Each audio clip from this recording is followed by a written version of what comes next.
Always remember, the truth is the truth, whether you believe it or not. The lie needs your permission and participation to even exist. And the only one place that a lie can exist is in the minds of those who are foolish enough to believe it.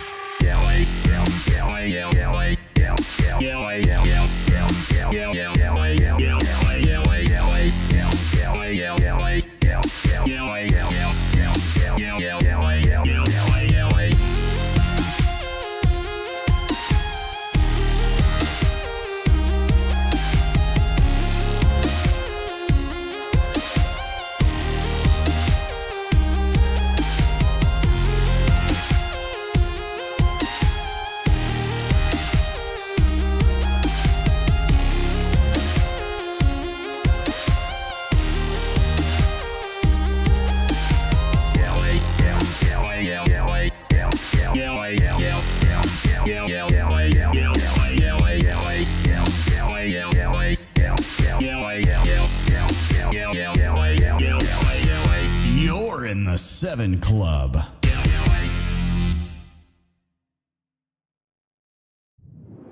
You're in the 7 Club. Heck yeah. Welcome, everyone. So, a lot of you guys saw my video on TikTok about the 4-quarter Earth theory. All right, we've been diving into that, and we've got some new developments. So, we're going to tie all of that together and then go into some even deeper things. And I'm saying stay tuned, because by the end of this, you're definitely going to be thinking, at the very least. So let's just jump right into it without any further ado. So the main question for people is everything we thought we knew about flat Earth incorrect? Or not incorrect, but only a portion of the truth? What if we're only told a quarter of the story? Huh? A quarter of the story. Wow. So here's the model that we have. Is it wrong?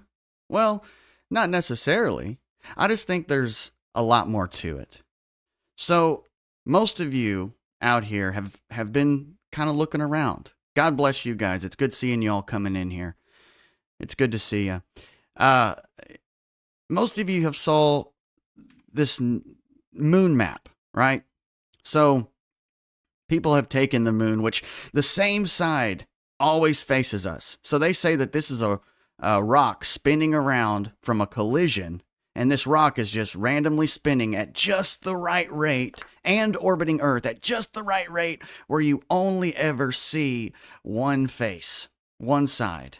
And that side is covered in craters, okay?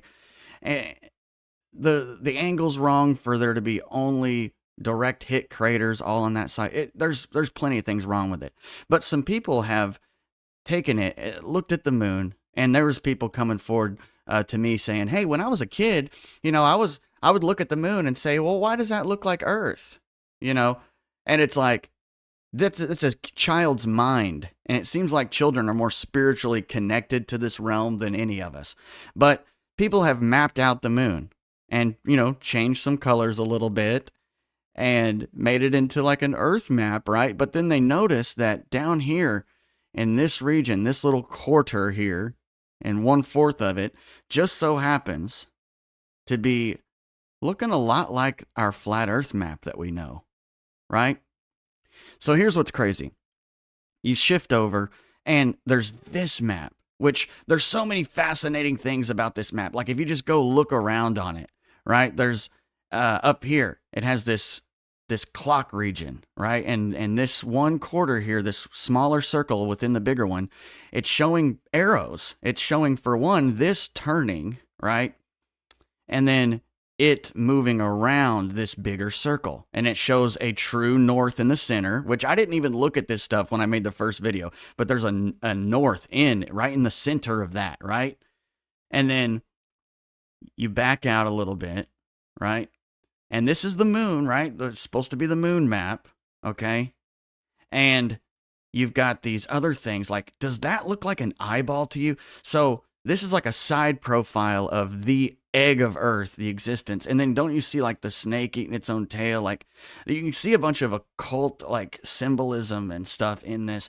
But like you can see the trees coming out looking like veins and this eyeball that looks like the iris, and it's showing like something coming up from the center there, right? Could be the sun. I don't know, right? Over here, same situation. That would be our known Earth there, and that's on the edge of the bigger dome, I guess you could say. So this is the idea that the sun and moon travel around this known land, right? And melts the ice, I guess, except for right there in the center where the sun orbits around, and then the outer edge, which would be Antarctica, right?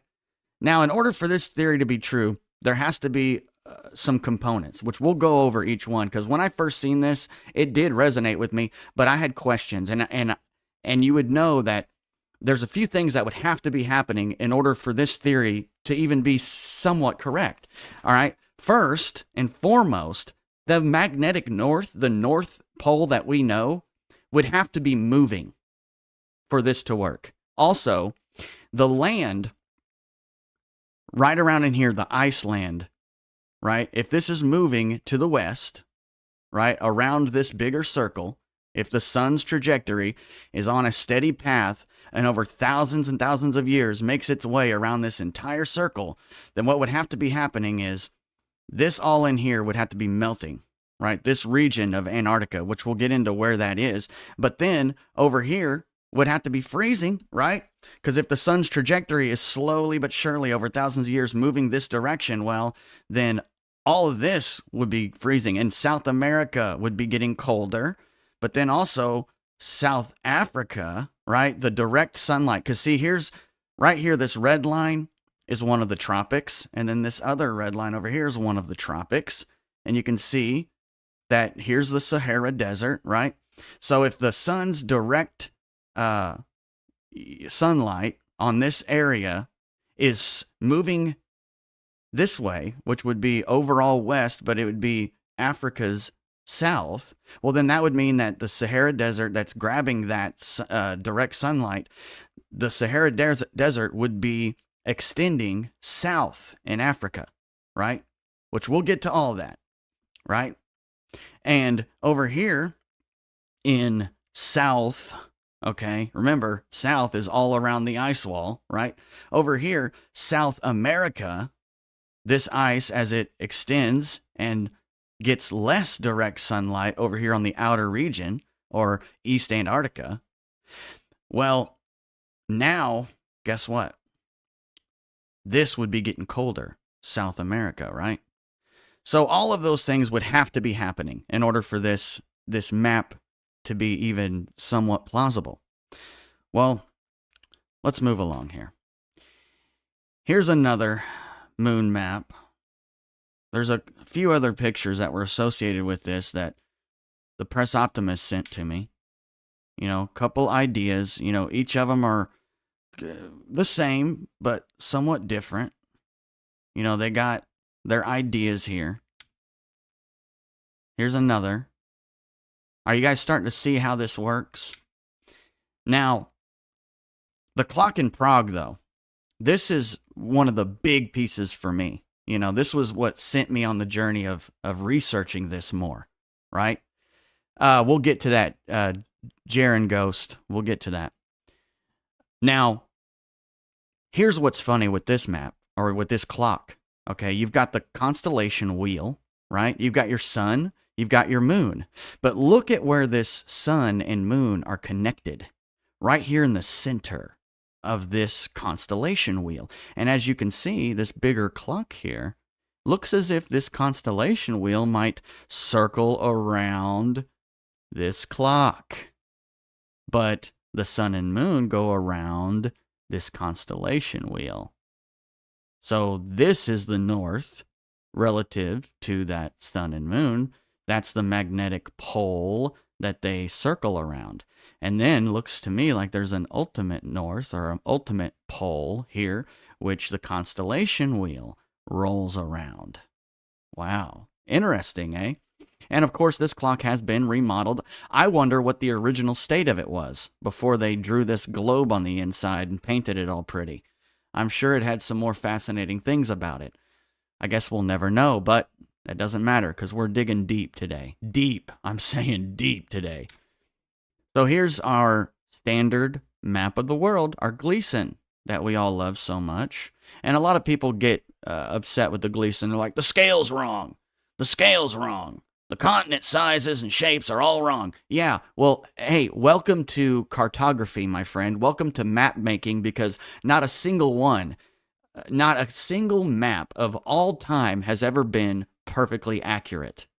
You know, cartography is a tough business. And in fact, you know that the Bible says the earth and the heavens will never be measured.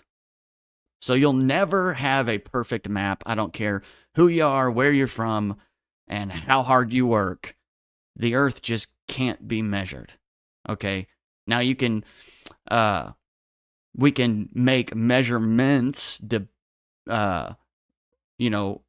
based off of the 8 inches per mile squared that we were given that the earth was a globe. We can make measurements that contradict the radius value of earth based upon the circumference, right? So we can do that, but making a perfect map, I don't think is possible.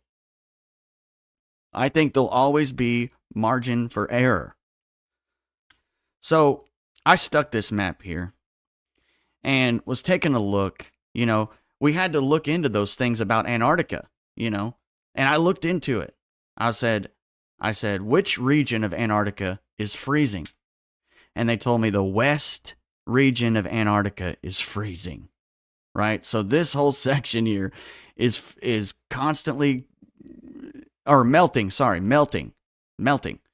What region of Antarctica is constantly melting? The west region. And west is where that circle is moving across the 4 quarters, right? So the western region. So then I ask, what region's freezing in Antarctica? They told me the eastern region. This is how Antarctica is divided, east and west. You just draw a line down the dang center of it, and this whole side is East Antarctica. And not only that, but the elevation is great. So as this freezes, the elevation raises. You know, the overall elevation in the entire world, this would be the case if we had an ice ring around us. It would have to be the highest elevation, right? In order to, anyway. Yeah, the elevation of Antarctica is raising. It's an overall average of 9,000 feet above sea level.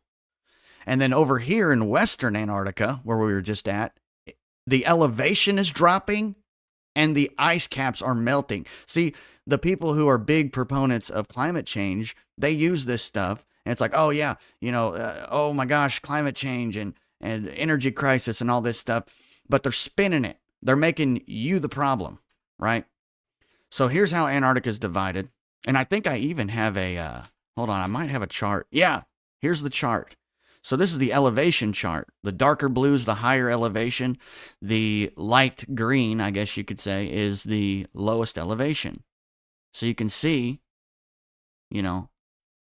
that's pretty wild. And if you were to stretch that around to be a ice wall around the known Earth, I'd like to see the elevation there. And I could tell you, look at it. See how this ice is real thin right here, and then you go around and it's thicker, thickest.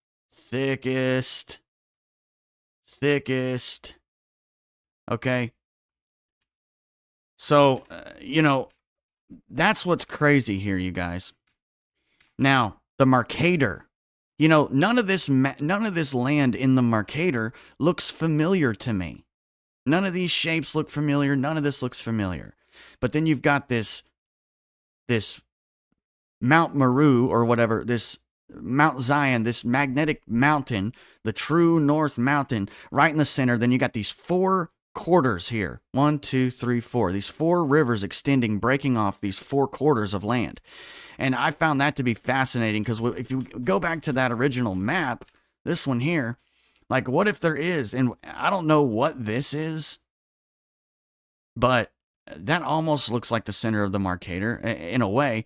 But, what I'm thinking is the pole would have to be somewhere along the edge of this line.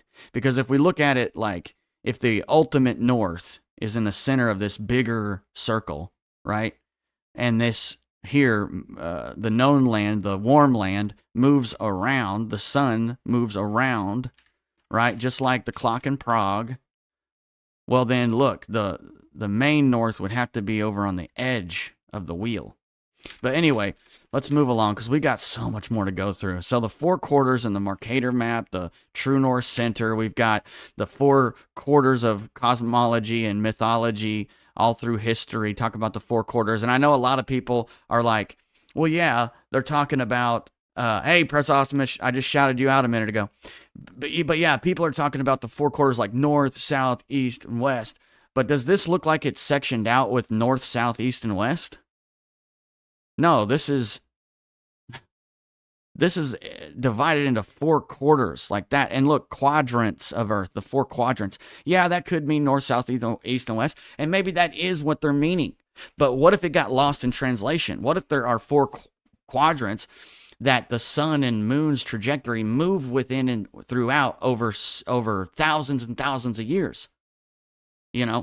What if the moon map makes more sense? What if the moon map is actually the correct map? Because people are like, oh, it don't match up with the AE map. It don't match up with our flat Earth map. Well, what if it's not supposed to? What if the moon is the true map and the map we've been given is wrong? I don't believe cartography can be perfect.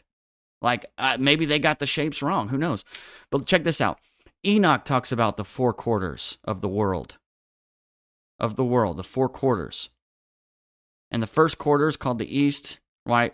He talks about east, south, east, north, south, east, west, right? Talks about all that.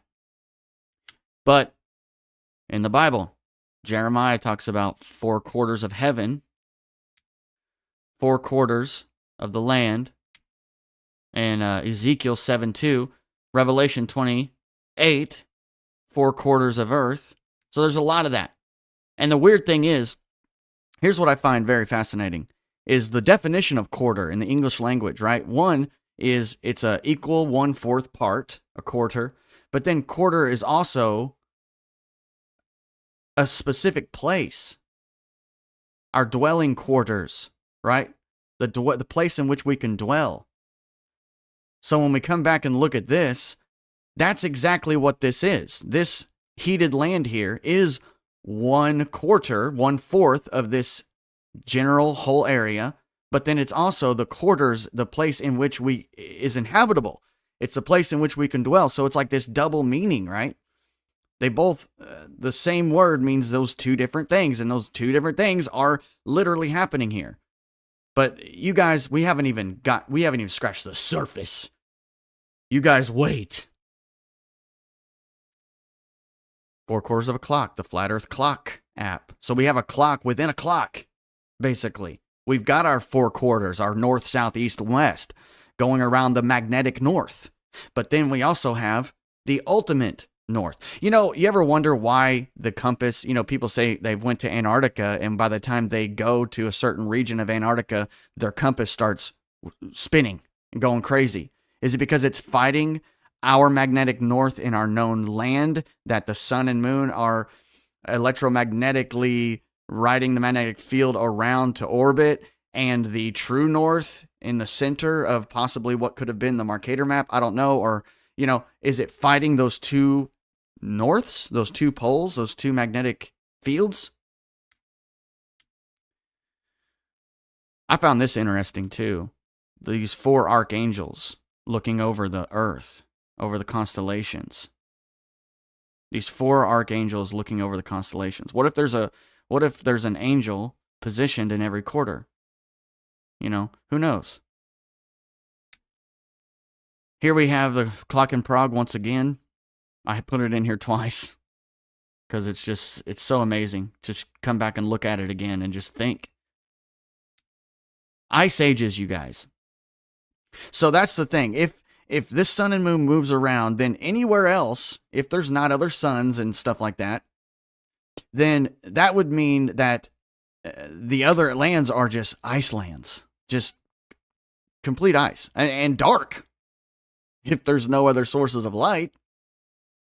So then we have evidence. If we talk about the scientific community, they will sit there and say, we have evidence of ice ages. And of course, the melting ice in Antarctica and places like that, we found, full on animals, full on structures, full on just very crazy, strange things in the ice, as if there was another world there at one point. Right? We thaw these guys out. They got undigested food in their stomachs. It's like it happened like this, right? Then they're talking about pole shifts, but we'll get into that. Global warming, of course. See, that's the thing. If we stick to the AE map, the flat Earth map, we say Polaris never moves. We say the pole's not going to shift. There is no climate change. That stuff's all garbage. And then what if this is the truth? And then how dumb are we going to look when there is a pole shift? And then what is that going to do? Are they building us up, limiting us to just the AE flat Earth map? Are they limiting us to that and then to where science wins in the end because there will be a pole shift because the Antarctic ice in the west is melting and the east is freezing and Polaris is slowly moving. The magnetic north is moving and it's increasing in speed, by the way. Okay, that's the narrative. Now, if that doesn't happen and it's not happening, well, then that's another story. But the thing is it just might be. Now, check this out. Here's what you get when you search, okay? I think the idea behind climate change is a money grab. I think it is a lie. I don't think it's nothing to do with emissions. I think it would make a lot more sense if this is the natural state of the Earth. Now, we'll get into more reasons why I believe this. But we've got this map and this map. These two, to me, they're fun ideas, but they don't resonate with me whatsoever. In fact, when I see these, I'm like, okay, where did you get all this? I know these regions have been said to exist through history and things like this, but where'd you get this idea? And that would mean there's another sun out here. There would have to be. If this is all green lands, what makes you think it's an ice wall within an ice wall within an ice wall? And then what makes you think it's this? Where did these come from? To me, these don't make any sense. And there is no evidence to them. That's my opinion. Now, when it comes to the magnetic north, this is the general consensus here. Yes, Earth's magnetic north pole is gradually shifting and moving northwest. See, that is what was weird to me. How can the Earth's magnetic north pole, which is north, it's how you know what north is because of our magnetic north. How can a north pole move north? North to what?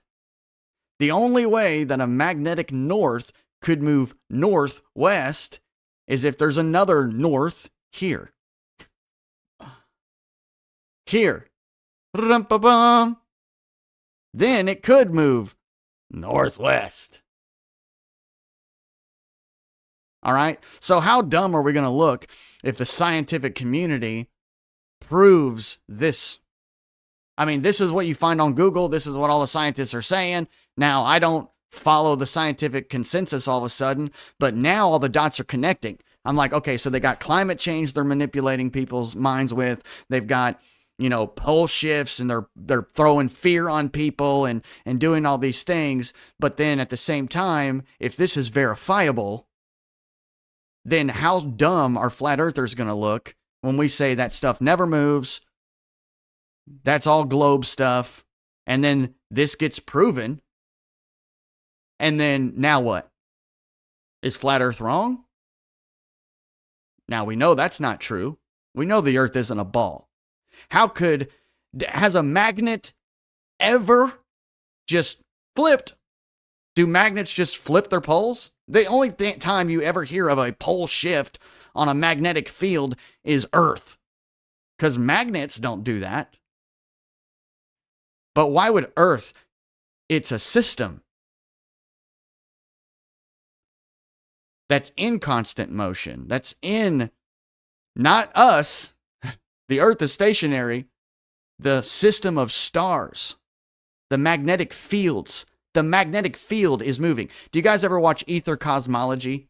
They've got a channel on YouTube. They go into debunking gravity, or at least the Einsteinian method, or the Einsteinian theory of gravity.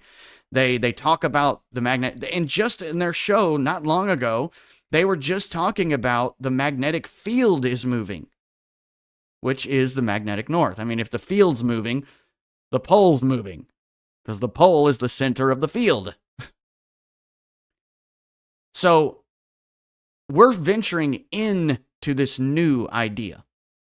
We're going into this new idea where now stuff that the scientific consensus wants to use as proof of the globe, they can't. And I feel when this stuff gets verified officially, that now they're going to say, oh, well, this disproves flat Earth. But it doesn't if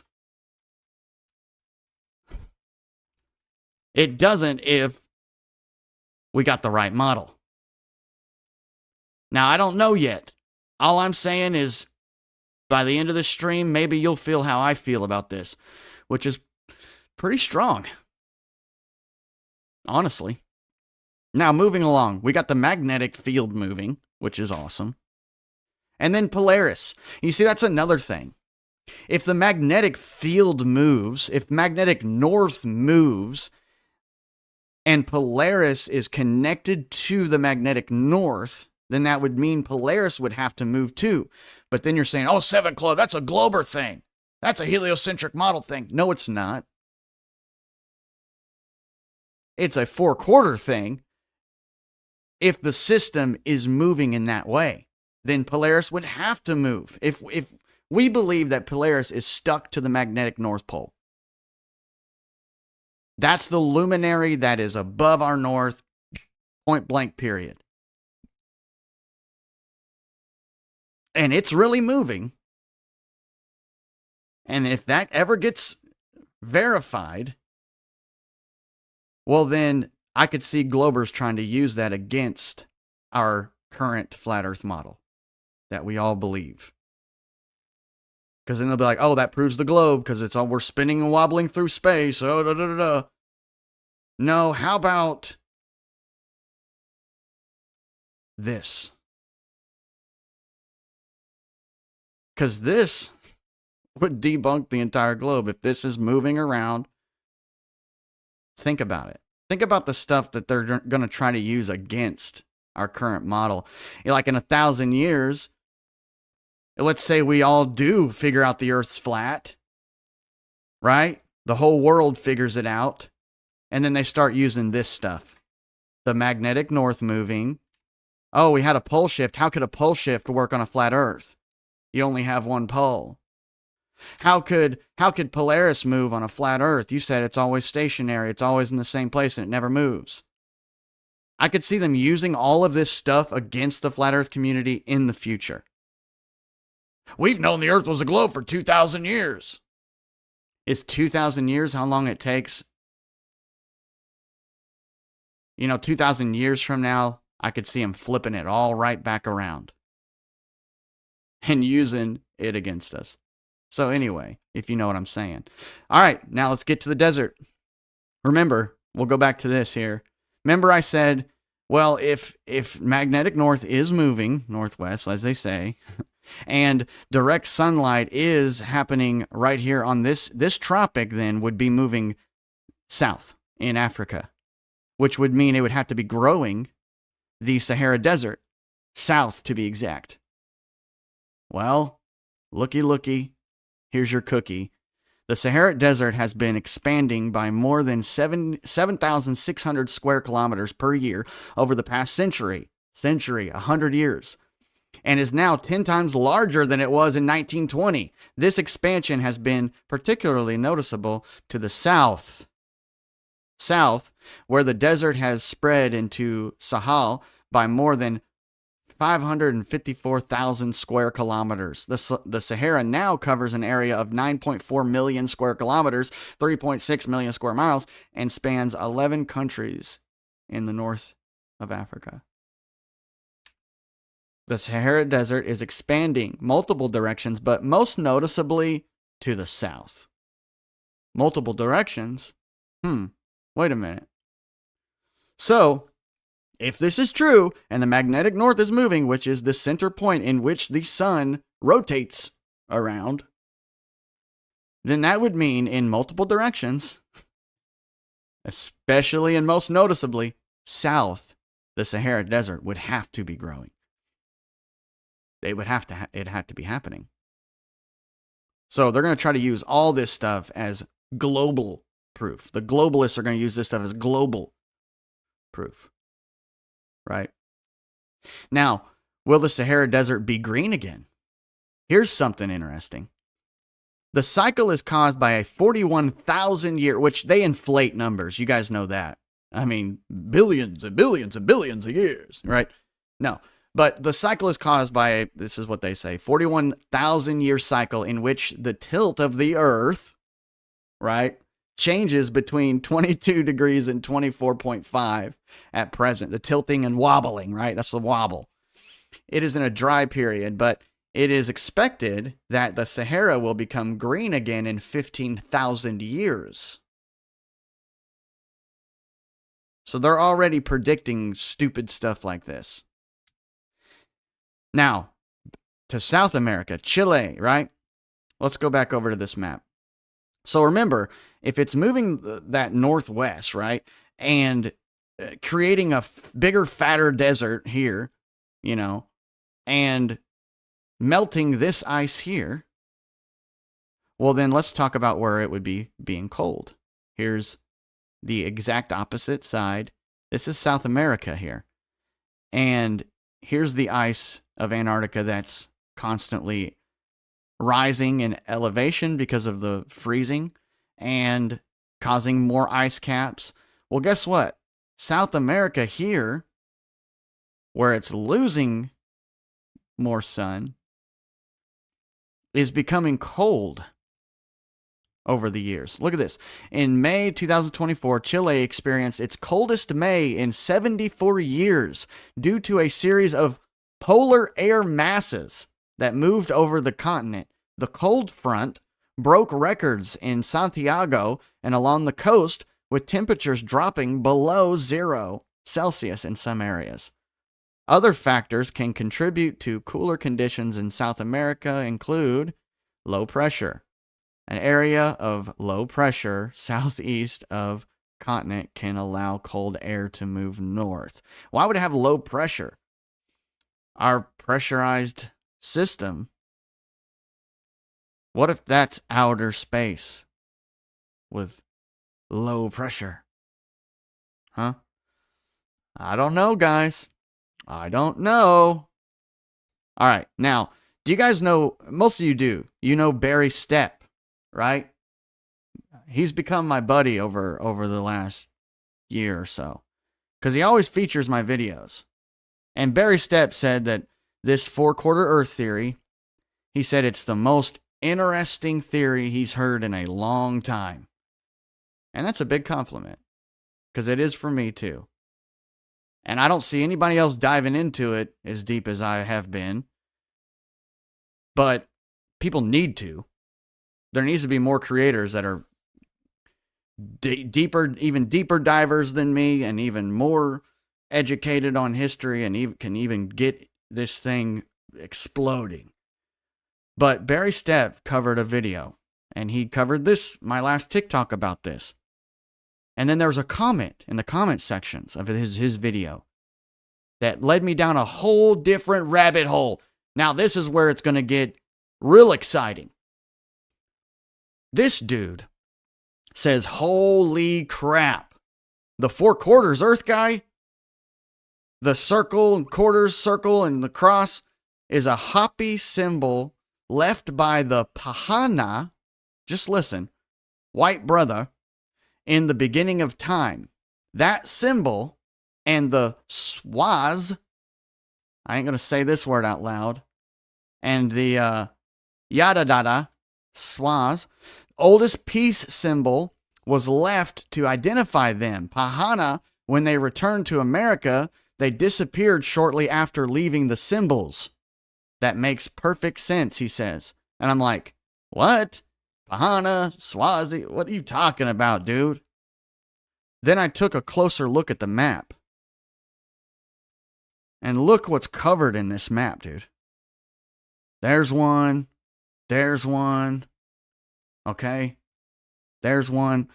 There's this ancient culture that are described as, honestly, they sound like the tall whites to me. You know how they would say there's these different races of interdimensional beings, aka aliens, aka angels, or maybe even fallen angels? I don't know.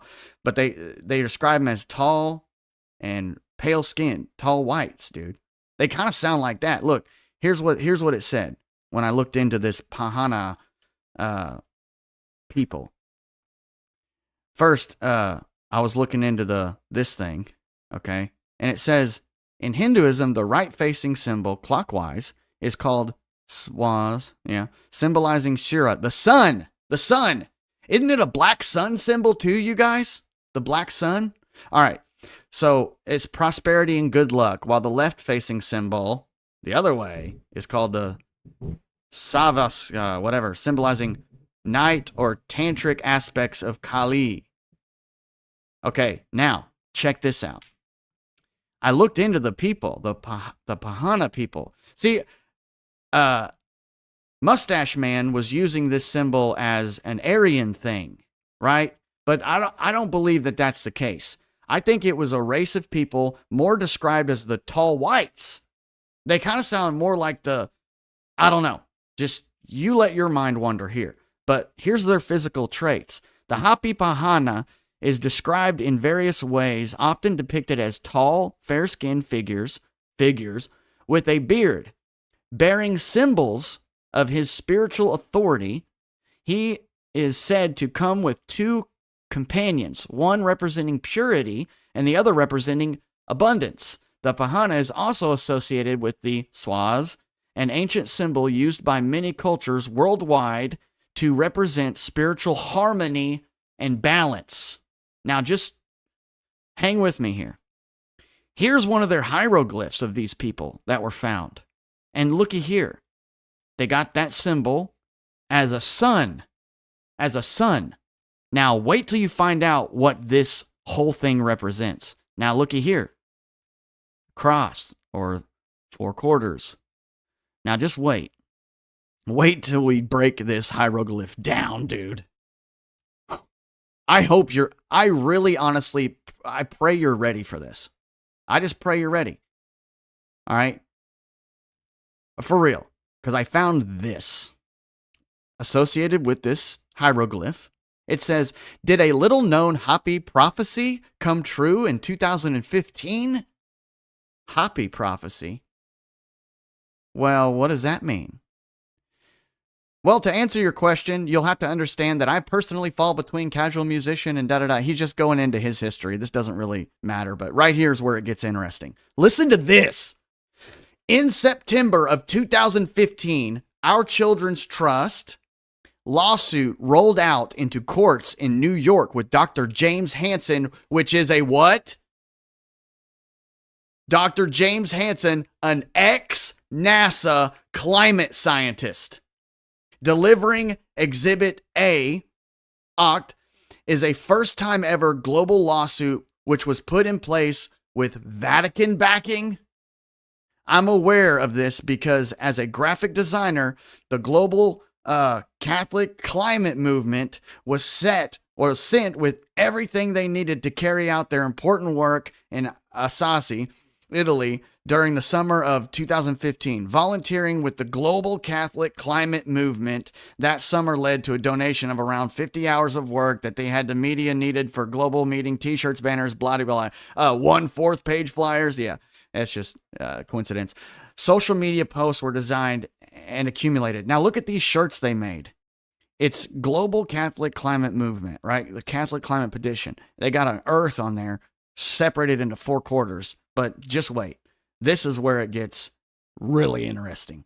So let's assume that the great event is first ever global litigation that indigenous people around the globe, they keep saying globe, I hate that, have been expecting.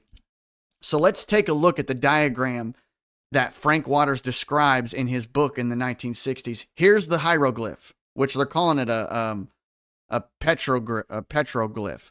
But listen to what this means. Listen to the symbolism here. You're going to flip out. Near Orabi, Arizona, there is a petroglyph known as the Prophecy Rock, which symbolizes many Hopi prophecies.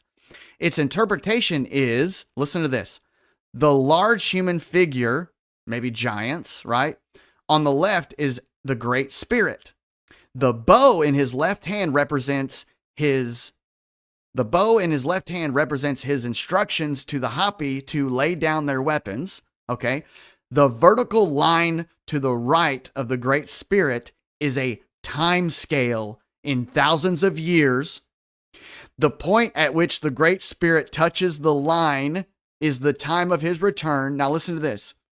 The life path established by the Great Spirit divides into the lower narrow path of continuous life in harmony with nature and the wide upper road of white man's scientific achievements. Now right here, listen to this.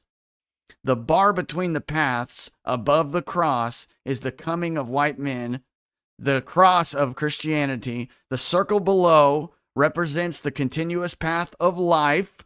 The circle, continuous path of life. Now listen to this. This is where I dropped it and I'm like, oh my God, I have to read this article to everybody.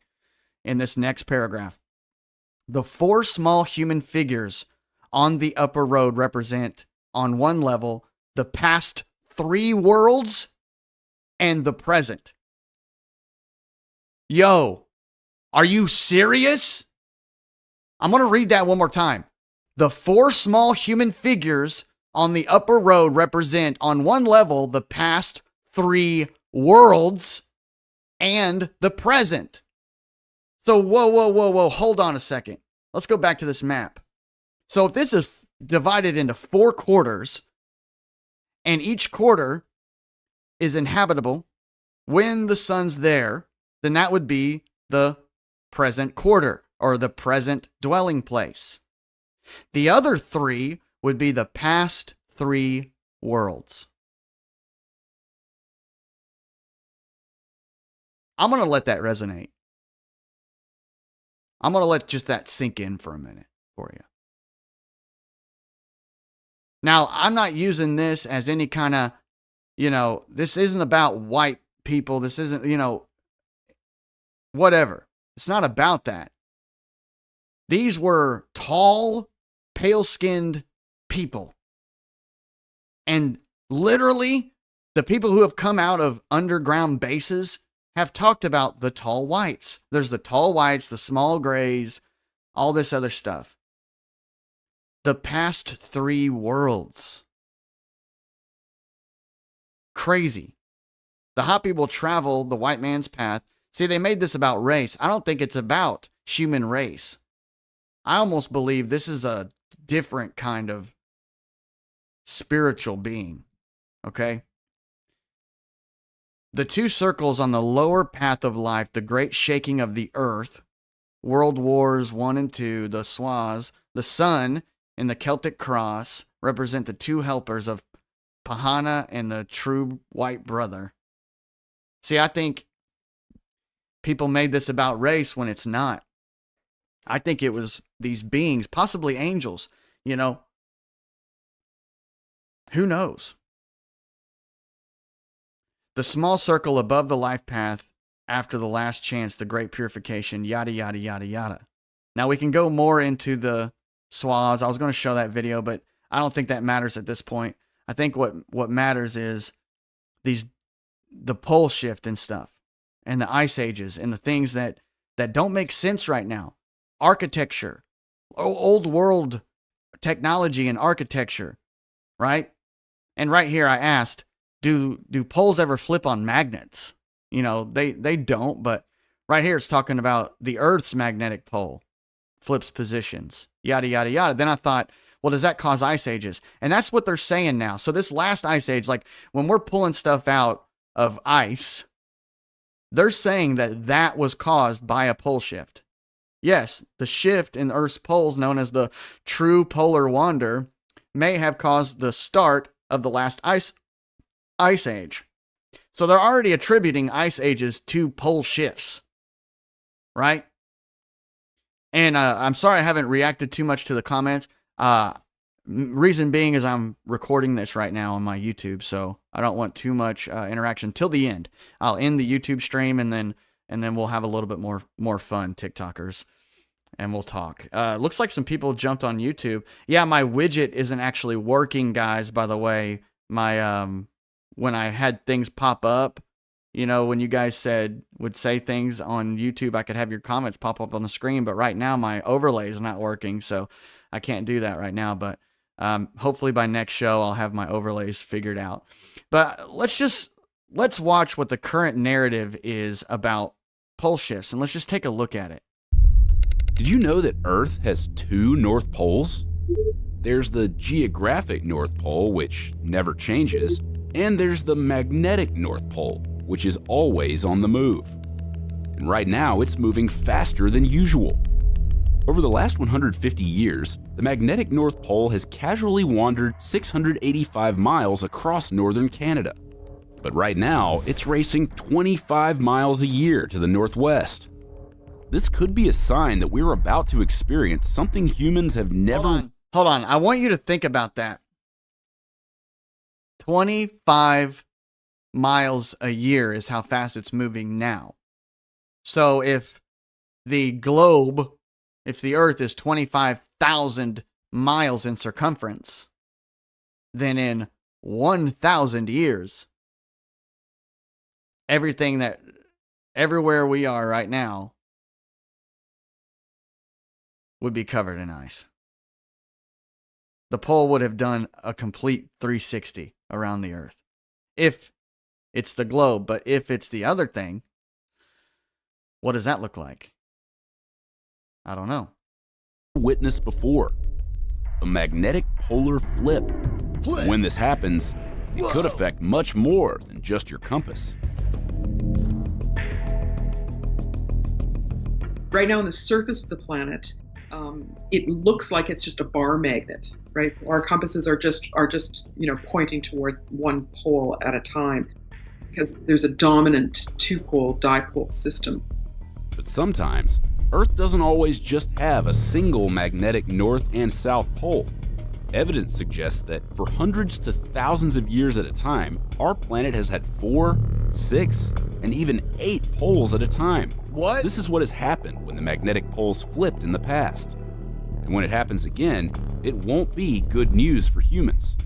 Now you might think that 8 poles must be better than 2, but the reality... Hold on, I gotta jump in here again because we got to talk about this. So they're saying, okay, so the current narrative is if you're living on the globe, well, there's going to be a pole shift and it's going to wipe out the whole world. So just, be ready for it.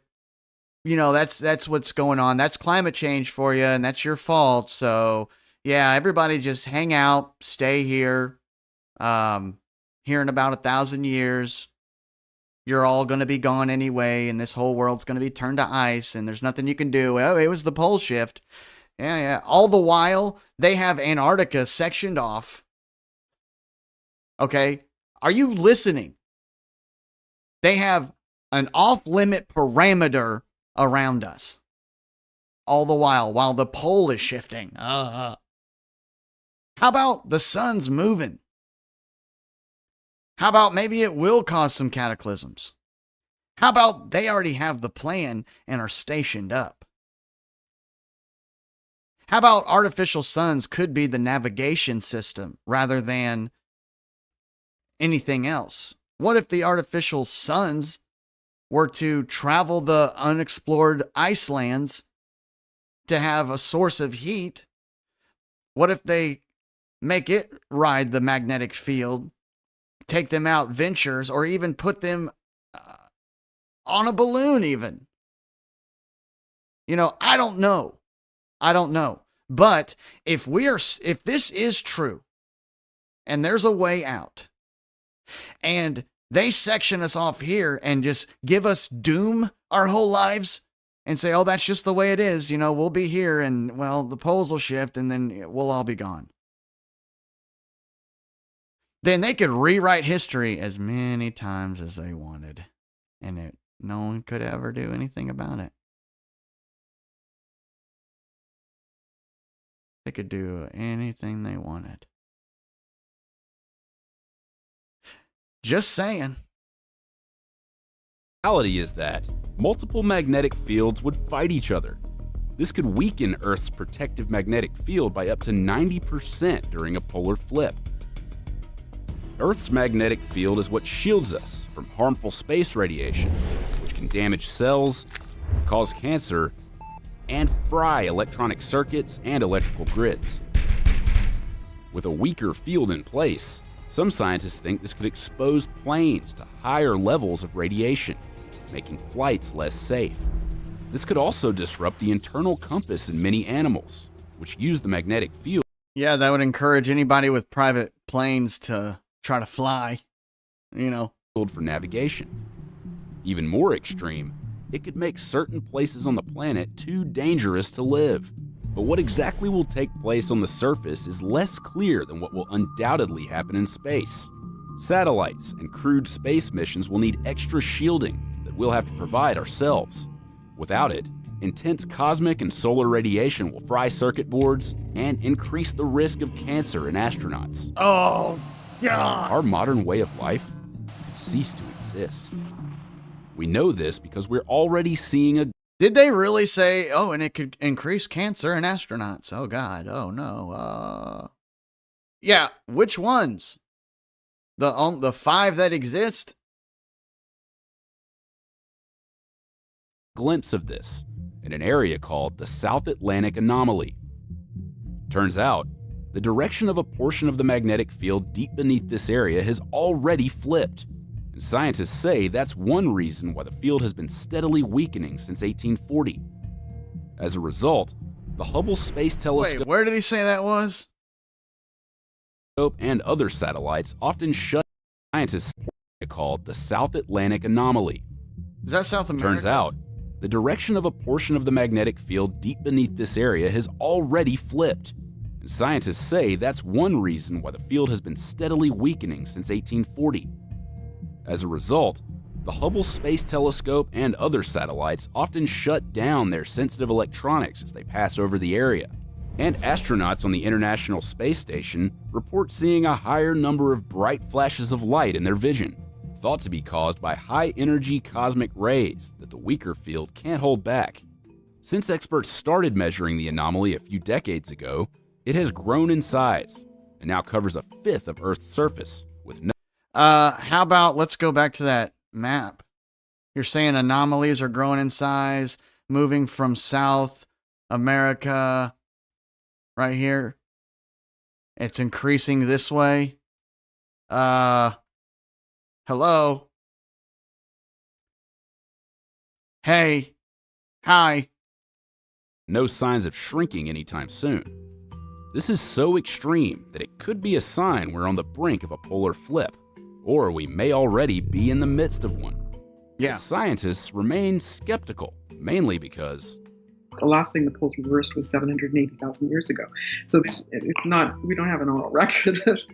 Turns out 780,000 years is over double the time that Earth usually takes between flips. Since the last mass extinction, there have been reversals. It's funny they throw out these huge, gigantic numbers, and it's like, oh, yeah. Roughly every 300,000 years. So what gives? Well, scientists haven't figured it out yet. It's unnerving to think that our modern way of life, banking, the stock exchange, missile tracking, GPS... Wait, did you say the scientists haven't figured it out yet? I thought the science was settled. I thought, the scientists knew everything. Relies on the outcome of something we can neither predict nor control. Space propaganda. One study went so far as to estimate that a single giant solar storm today could cost the U.S. up to $41.5 billion a day in damages. And that's with the Earth's magnetic field at its current strength. It's frightening to even imagine the devastation a storm would bring to an Earth with a magnetic field only 10% as strong as it is now. We may not be able to stop a polar flip, but we can at least start to take measures to minimize the damage. The first step? Figure out what's going on with this wacky field. No, first step is our carbon footprints. You guys realize this is a global takeover, right? That's what the globalists do.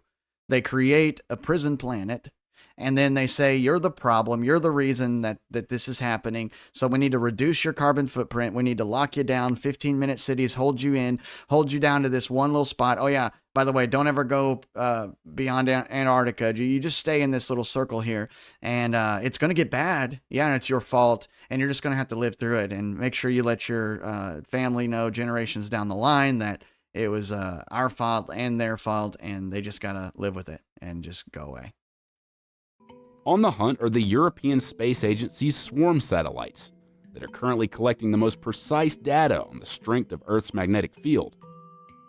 Right now, they could be our greatest hope for solving this riddle. I love that there's so much space propaganda,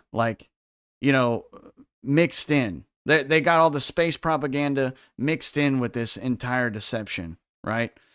And it's just like, my whole thing is, they tell us that there's these pole shifts coming. They tell us that, there's an energy crisis, climate crisis, and all these other things. And what if all the while that it's literally the creator's design of this realm, and that's just the seasons it goes through. That's just the way that it operates, and it's natural. But then they're making it out as this unnatural thing. That's kind of where what I'm headed toward now, because I could see the globe just using all of this stuff, all of it. Everything that we just watched in that last video, I could see them using all of these things to just turn it right back on flat Earth and be like, oh, well, no, it's the globe and it's not the flat Earth because of ice ages, climate change, pole shifts. So I can just see it being a multi-layered deception that they're going to continuously try to use. They've always tried to use it. They're going to continuously try to use it. Now, what about this angle? We've talked about all these other things, how, the ice is melting and freezing and all this other stuff. But what about this one? What about the old world, right? So we got old world structures that make no sense, right? You guys seen Old World Order? And they show these structures that no one can understand. It's like, what? You're telling me the horse and buggy people built these insane cathedral? Look at this thing. Look at this thing. And they're saying that stuff like this was built within a couple of years, by hand, bricklayers with no cranes, no heavy machinery, no drills, none of that stuff. Horses and buggies. So no, there wasn't. And all these huge, amazing structures, right? Giants could have had something to do with this. Other technology, other worlds. But then again, this could be left behind from a more advanced, even, society and world that was living in this quarter thousands of years ago. Maybe ice came through, thawed out this stuff. Mud floods, guys. The mud floods and things are like, oh, there was a flood. What if the mud floods were because of the melting ice? A lot of these structures were buried halfway, you guys.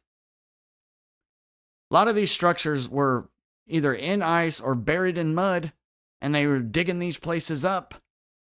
You know what I'm saying? So it's a big what if, but what if there's validity to this? And what if there's just as amazing or even more amazing structures all in this? As the Antarctica side that's freezing, all of this of Antarctica is freezing, right? And the elevation is raising. So as it constantly freezes more, so does its elevation by a lot. Let's go back and look at that elevation scale of Antarctica. Let's see what it's saying. Like, what do we got here? Where is that? Right here. All right, so the light green areas are 0. 0. The dark blue, that's 3,500 feet. That's 3,500 feet. So that's the tallest building in the world. 3 times. All right, so what if there are things like that here? What if this sun's trajectory really is moving around this bigger circle, and then when this stuff melts, takes down like thousands of feet of ice, which turn into water, which a lot of it runs off into the known oceans, but then there's mud floods that come with that, thawing of ice, and then there's structures left behind that are beautiful and big. Oh, another thing on my old world buildings theory. You know what's crazy? Some of these, like the real ancient ones, like the ones found in like Egypt and the ones found, in India and Mexico and different places, the ones that are carved out of like a single mountain, you guys know what I'm talking about? There's some that aren't even bricks. There are some structures it's like almost a one piece just mountain that was carved from the outside in, and it's very detailed and artistic. Like, what if that was a giant tree thousands of years ago? Because we've seen the giant tree stumps. What if giants and other civilizations carved the tree trunk out of wood? Then, after ages of time and maybe even an ice age or something, then it petrified, then became stone. What if it was a big giant wood carving? What if some of these old ancient structures, the real big ones that are single carvings, what if they were a freaking dollhouse? Like a giant made a freaking dollhouse or something. I don't know. But you get what I'm saying. Like, what percentage of this stuff is petrified wood? And what percentage is actual, rock? Because the tree stumps, they're obvious. You can see the rings on top. You can see the bark on the outside. That's petrified giant tree trunks. You can see the root system starting to go into the ground. And like, I thought about that. Giant wood blocks would be just as heavy pretty much as giant stone. But either way, if they're titans, and the mountains that look like titans just laid down, giants just like laid down and rotted there, crazy stuff, weird stuff. Yeah, the moon rocks that they found turned out to be petrified wood, when you test it. But I'm sure the stuff can be tested. I'm just throwing stuff around, If there were giant tree trunks, then obviously they were cut down. So there's a lot of wood being used somewhere. The petrified forest, a lot of those trees were cut down and cut into sections, and then it petrified. So you see a lot of, in the petrified forest, you see a bunch of petrified trunks and petrified laid over full-on trees, So if we have giant tree trunks cut down, then we have giant trees somewhere, but they're not laying there next to the trunk. So where is the wood? What was it used for? Could there be giant structures? We have redwoods today that are huge. They have a redwood tree that they cut a hole in and you can drive a car through it. Like, those are big trees, but think of the real big trees. I even thought to myself, one time. I was like, what if mountains, what if all mountains are just the remnants of trees? And then erosion rose up against the tree, the laid over tree trunk, and then that's a mountain range. I don't know. My mind can wander. And I'm sure yours does as well. But look at this. I mean, what does that look like? That looks even like a broken tree trunk that was built on top of.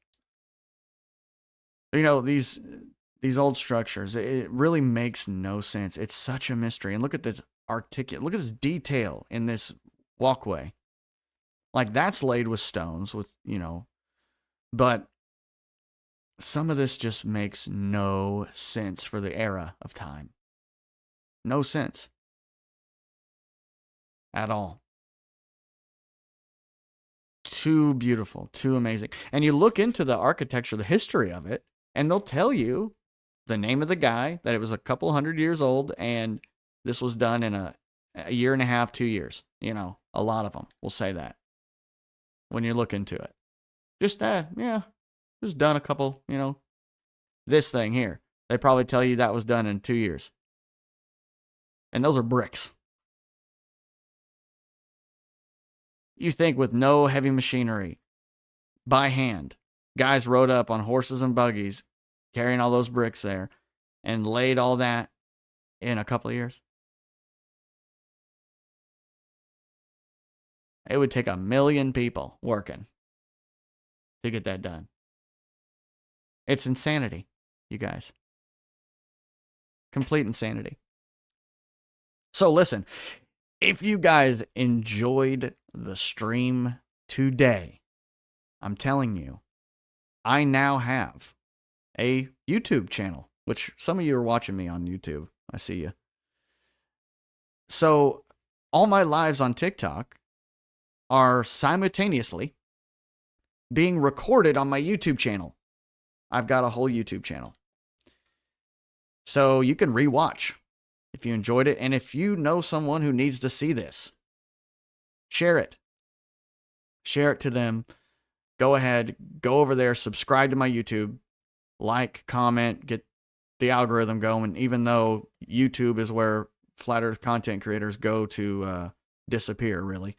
But either way, doesn't matter. If you share it, you're your own algorithm at that point. So thank you all for being on this journey with me. And I hope that we can come to something together. Because another thing that I tried to, make clear to people is that if this moon map theory, if this idea, of this moon map here, if this be true, okay, if this be a thing, because whoever made this knows something we don't. I mean, it's just so incredible. All these things. And I wish it wasn't in Latin so I could actually read it, but maybe there's a translated version. But either way, if this be true,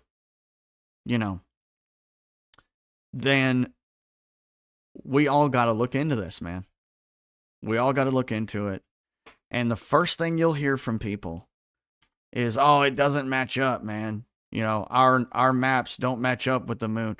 Well, what if this is the truth? What if that's the correct shape even of our continents? What if that's right and our maps are wrong? Because already we know every map's wrong. No map is correct. No map is correct. In the shapes of the continents, the scales, the sizes of things, nothing's right. So I wonder if we made a map off of the moon, if it would all of a sudden be the one that's right. In the shapes, who knows? But yeah, this is just the tip of the iceberg, you guys. This ain't, the moon map itself is not our evidence. The moon map itself is just an interesting theory. Our evidence comes with the moving of the pole, the melting and freezing of the ice, the expansion of the Sahara Desert in the direction that it should be expanding in order for this theory to be true, the constant cooling of South America. Okay? The moving of Polaris. And I know that's if Polaris is moving, it would have to be with the North Pole if the North Pole's moving. If all these things are true, this is what I'm saying. Because that's the narrative right now. That's the scientific consensus.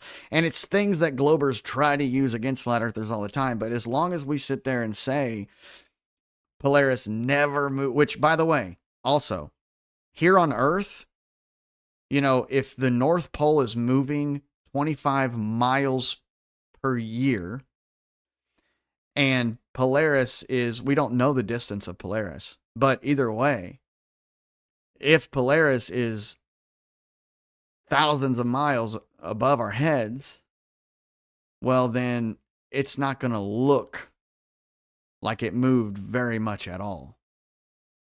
But if they are saying it is moving, then by the time that's 100% verifiable across the board, well, then the Globers are just going to use that against flat earthers.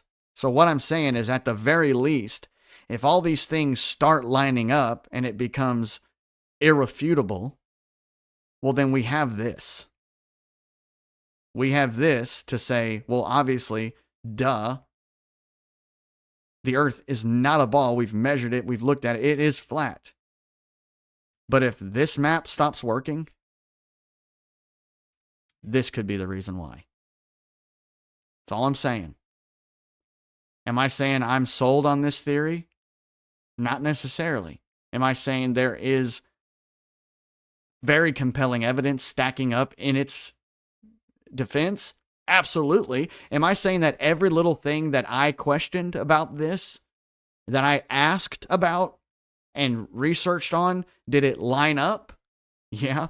Did I accidentally fall into even more rabbit holes confirming more of this theory? Yeah. There's only one other thing that I've dived into research-wise, and everything's been confirmed. The only other thing other than this four-quarter theory that I've looked into is just flat Earth itself. When I started looking into that, all the questions that I had were answered and made sense, just like with this. So I'm like, oh man, for the Earth to be flat and space to be fake, then that would mean NASA had to be a lying organization. Okay, I looked into it, found out they're a freaking film studio.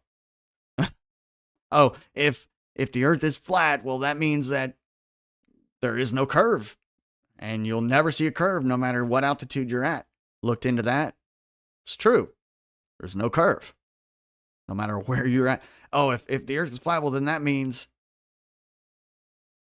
that you should be able to see far beyond the supposed horizon curve.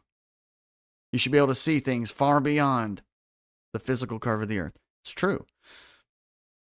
If it's a cover-up, well, then that means that the education system has been taken over, possibly by a corrupt entity. Find out. That's true. Flat Earth is that never-ending rabbit hole where everything gets verified constantly.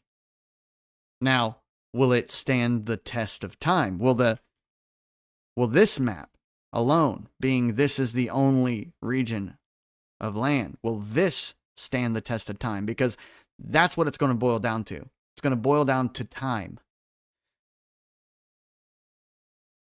If this stands the test of time, I'm cool. And I'm here. I'm a flat earther regardless, because the Earth is not curving. So I'm a flat earther no matter what. But if the globe starts coming at this map with its pole shifts, climate changes, Polaris possibly moving, and all this other junk, I'm not going to jump to a globe. I'm going to go right back over here and look at this and say, okay, I see your pole shift. I see your magnetic north and Polaris move. I see your ice caps melting and climate change. I see all that. And I raise you this theory. So that's where I'm at with the whole thing. Is this my new current belief and understanding? Not necessarily. But I'll tell you what, here in the last few weeks of research, my, have I found some interesting things on it. My, have I found some interesting things on it. My, have my questions been answered. Because I didn't just look at this thing. You know, it resonated when I first saw it. I thought, oh, yeah, it's interesting. That's cool. You know, and you check out the clock in Prague, and it's like, okay, you know, we have a little bit of historical evidence toward it, too. Cool. Awesome. But I was like, yeah, but if this is true, well, then this has to be, this has to be, this has to be, this has to be. And all of them were answered. So then what do you do there? I mean, you just keep looking into it. Am I sold? I'm not. I'm not yet. But I'm going to keep looking until I hit a wall. And if I don't hit a wall, y'all, I like this one. This one answers some maybe questions I had with just standard flat earth. Maybe it makes me understand the extra lands people more. Because I wasn't an extra lands guy. Not really. I was like, man, you know, other than Admiral Byrd saying that there was some land beyond the south, like, what do we got? I liked the theory. Extraterrestrial means extra land. Because, I mean, even when you look at these, Terra, Terra, Terra, Terra, Terra, Terra, or wait, that's not one, Terra. Terra! Most of these extra lands are Terra something. Tartaria. Right? So, we got to get more people talking about this stuff, man. Like I'm saying, man, I'm just saying if we know the Earth's flat, we know they're faking space. We know the world is not what they have presented to us through the education and flow of information system, indoctrination system. But could they just be giving us partial truths? I mean, isn't that what they do? Because, you know, I was thinking about censorship too, y'all, and let's be real. Can me and you be real for a moment and put it all out on the table and just say, we know what real censorship looks like. Places that are a little bit cooler with the algorithms and kind of let the people control the wave of information. And, you know, still though, there's certain things that are not getting out there.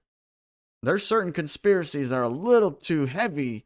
There's some certain things that you want to talk censorship. I mean, it will not exist within moments on any platform anywhere. That's censorship. But then when it comes to flat earth, it's like, we can still find a whole bunch of information on that. It's not too censored. It is, but not too much. Now on YouTube, it's heavily censored. And it's heavily disinformation around it. And it's an anti-flat earth platform. I mean, that's what it's turned into. And maybe it's becoming a little more censored. I mean, I got banned talking flat earth the other day, you know, or a week ago, whatever. I'm back, obviously. But it's censored, but it's like just enough censored where it's like you're still gonna figure it out. You're still gonna figure out about it. You know what I mean? And I can almost see like this slingshot maneuver, shake and bake. You know, where it's like, okay, we're gonna drop the flat earth knowledge out. It's going to spread. We're going to get a bunch of people on board. And then we're going to pole shift. We're going to flip the narrative. We're going to flip it to where now we got a bunch of people now that they feel like they're stupid because now the globe just won because of pole shifts or this or that or blah, blah, blah, blah. I can just see it being set up, some of it. You know what I mean?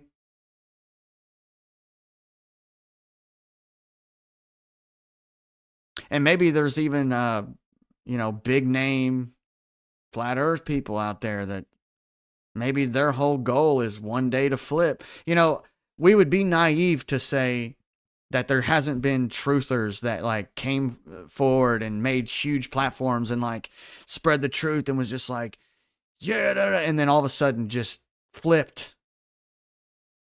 You know what I'm saying?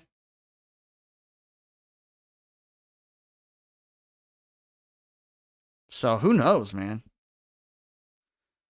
We know there's fake truthers out there. We know that there's shills. We know that there's bots and trolls, anti-truth shills. We know that there's Shill deGrasse Lyson, Bill Nye, the science guy. We got all that stuff. We're getting sick of all that. But then there's also, man, there's just misdirections and things out there. Then there's this old little guy sitting here all alone and nobody's talking about him. Then there's the clock in Prague, which is weird. They use this for geocentrism and flat earth proofs, but they don't talk about that the sun and moon are connected right here in the center of this constellation wheel, and showing that this constellation wheel seems to go around the entire wheel. So, okay, it's geocentrism and stuff, but that's not a geocentric over the traditional flat earth. That's over something else. That looks more like this. So then now what? Do we still like the clock in Prague? I'm open to this, man. For real. That's my position. I'm open to this. Like, especially when you really start looking into it, man. Crazy, dude. Crazy. So I'm going to end the YouTube stream, you guys. And TikTokers, hang out. If you're on TikTok, hang out. If you're on YouTube, jump over back to TikTok. All right, y'all, YouTube. I'll catch y'all later. We will see you next time. Always remember, the truth is the truth, whether you believe it or not. The lie needs your permission and participation to even exist. And the only one place that a lie can exist is in the minds of those who are foolish enough to believe it.